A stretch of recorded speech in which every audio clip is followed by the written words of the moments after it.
5 वाजता सगळ्यांना भूक लागली होती आणि मग म्हटलं की काहीतरी छान चटपटीत बनवावं। मग मुलींनी आयडिया दिली की आज समोसे बनवूयात। म्हटलं ठीक आहे, आता तुम्ही म्हणाल की एवढ्याशा मुलीला शिकवते तेही समोसे, तर मी आज पट्टी समोसा बनवणार आहे। याची रेसिपी खूप सोपी आहे।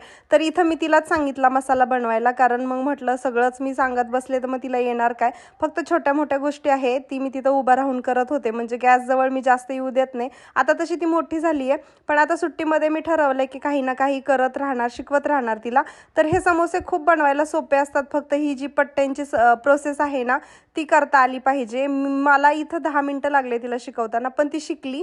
आणि मग नंतर मी चहा पण साईडला ठेवला होता, चहा पण बनेपर्यंत ती तळत होती, तिला तळायला पण यायला लागलं। मी यातच खूप खुश होते। आता सुट्ट्यांमध्ये मी काही ना काही शिकवत राहणार, तुम्ही पण असं काहीतरी करा। आणि याच्या अगोदर एक व्हिडिओ हिचा व्हायरल गेला होता, त्यामुळे तिला खूप इंटरेस्ट होता याच्यामध्ये। तुम्हाला हा व्हिडिओ कसा वाटला कमेंट करून सांगा। आवडला तर लाईक, शेअर आणि सबस्क्राईब करायला विसरू नका।